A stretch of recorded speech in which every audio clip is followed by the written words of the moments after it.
So here I am today. I'm angry, not bitter. I rescue animals from my own pocket, like I used to rescue kids off the streets, looking for my kid. I've given each of my kids a lot of money, and they aren't even caring about that.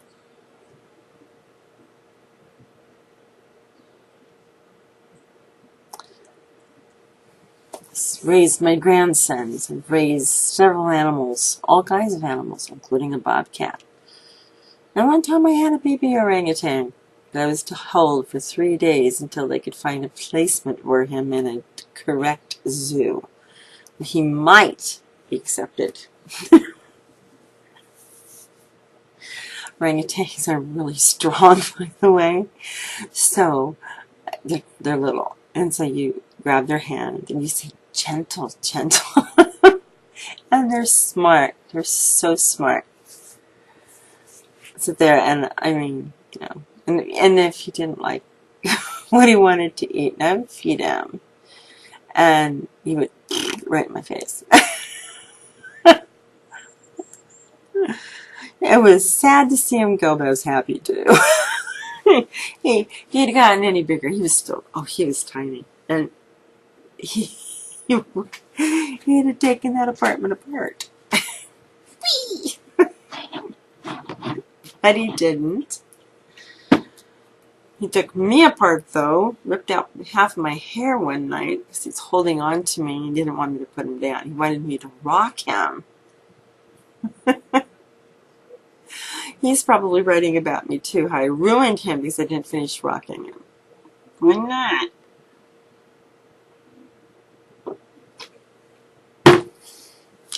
I've been around bears, cougars, hawks, eagles. That's the love of my life. It's nature. I know that is why I was put here. Plus to help kids. And if you help kids, you better be careful. Because you never know what they've been doing. Oh, they're horrible. They lie to you. They steal from you. They eat you out of house and home. And God love them. They have nowhere else to go. And they have nothing else to do. Some of them.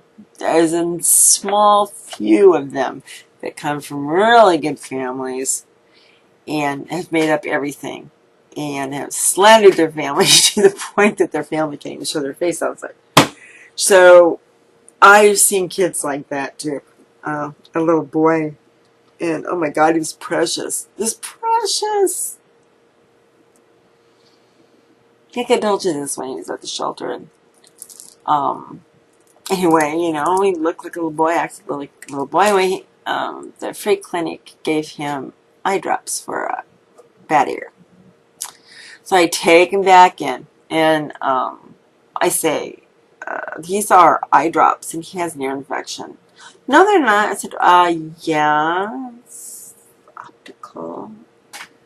You know, and so she, she gave in to me and brought in one of the doctors that was giving us free time for these street kids. And he goes, oh, you're right.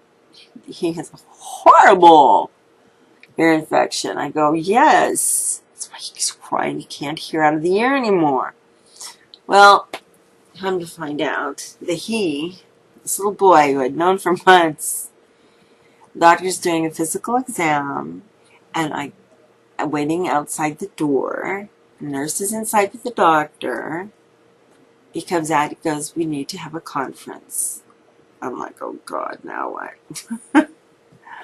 Because the little guy, he kept on running away from the shelter. I mean, he would run. And he'd go down the street to this old man's house, you know.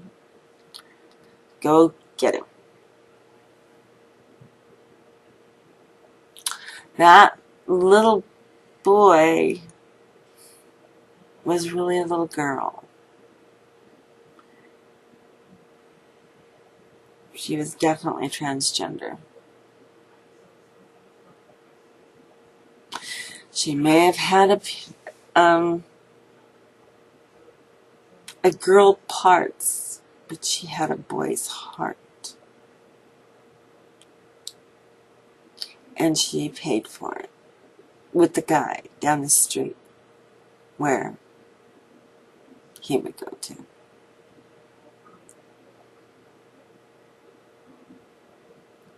That night was really bad.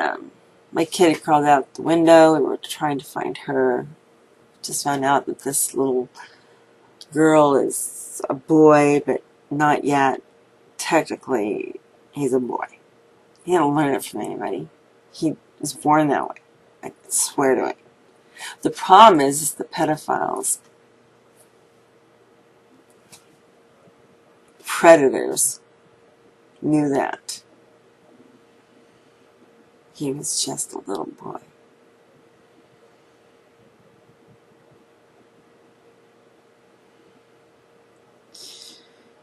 So, we found my daughter, brought her back. She had toxemia, and she was dying. Tell me my daughter's dying.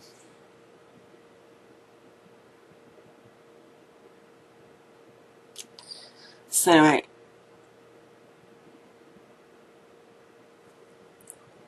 I was mad. She didn't want a doctor to touch her. She did not want anything to happen to her. But she did not let a doctor touch her or examine her properly. And we could have stopped some of that. Okay? So anyway, I got a baseball bat and I went down the street to the old guy's house. And I knocked once with the bat. And then I hit the door with the bat. And then broke out his front window with the bat. It was quite not entertaining for anybody because I was going to kill him.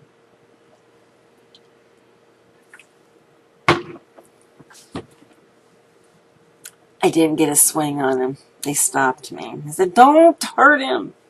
We'll all end up in jail." And we won't forget about the shooting in my apartment. Came home alone.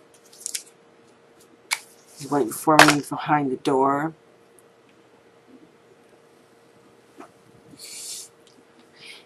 He was someone's pimp. And he was there to kill me. How many times can you be raped in a lifetime? 20.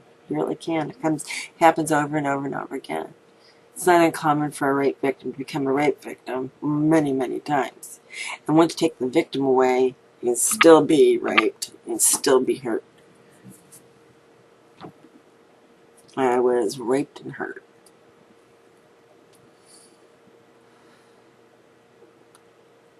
He dropped his gun and I shot him.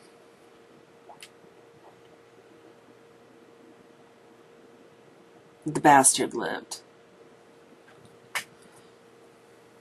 Of self-defense. It was supposed to be removed off my record. It still isn't.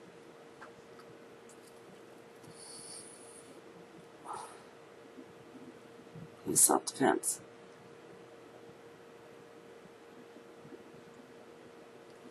The old man never pressed charges against me.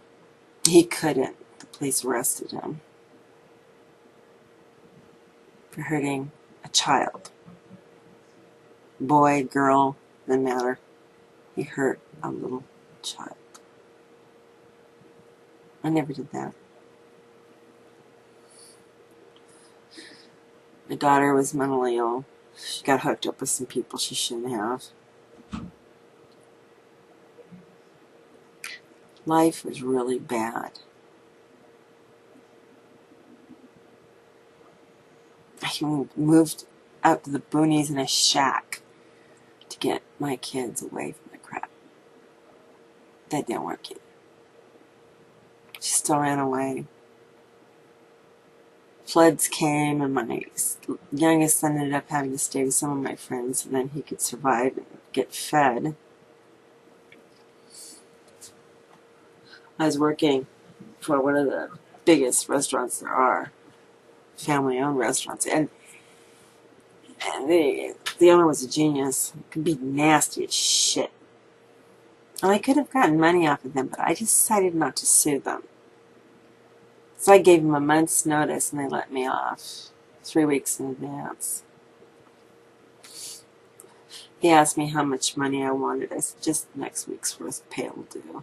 I had a lot of pride. My pride was stupid.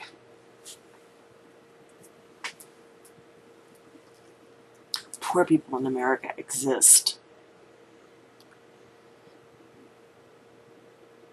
A woman does not get better with a divorce. No, she does not.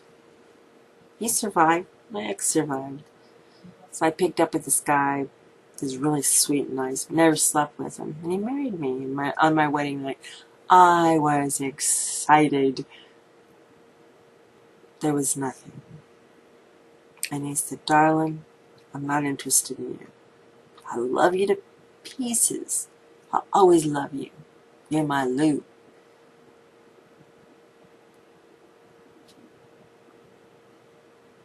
He kissed me. Hello, goodbye. We never consummated anything. He had no interest in me. No. But we were good friends, and we did a thing together. I did a catering and at one of the big mini mansions displayed. He had the dragon drawn. He was an excellent artist. And he was really well known down in Kirkland. He was a chef and he was an artist. And between the two, everybody loved Bobby. And women loved Bobby. He's a gentleman. Totally. Never tried to make a pass at anybody. Never. He tried once with one woman who I really liked. Her name was Jane. She never told anybody that she never did.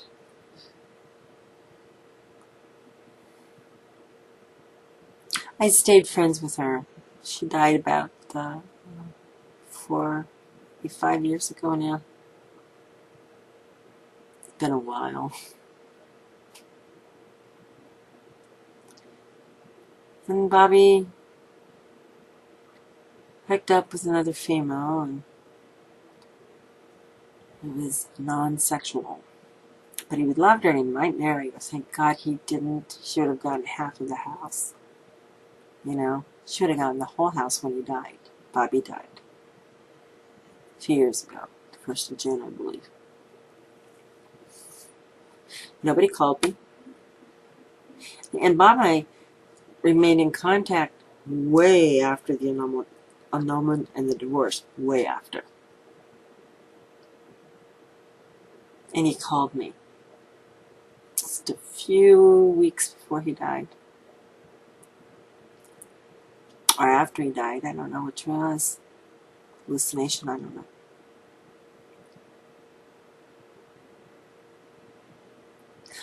I loved him. I never stopped loving him. He was in love with me. He loved Kathy, but he wasn't in love with her. She was taking care of his mother. That's all he gave two shits about. And she was not going to inherit any part of the house. I already knew that. It would go towards his sisters, his nephews, whatever. But nothing to her. Nothing. She's a gold digger. You knew it. And I wasn't. I paid, when I split up with Bobby, I gave him a car. I paid for 2 or 3 months of his rent and his deposit. And I made sure he had food in the cupboard. Okay? He made less than I did at that time. That's when I had a good job.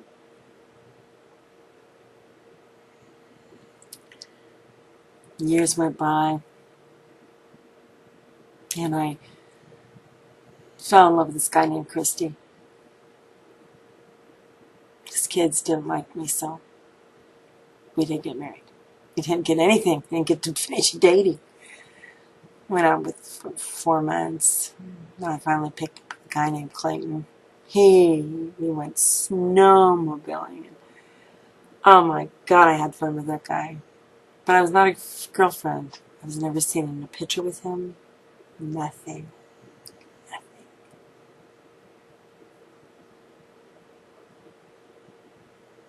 And then I've met my present husband. And it's been 17 years later. I have a weird lifestyle for marriage. I don't like it. But I don't hate it. I just learned to shut up and live with it. I think Dan taught me that.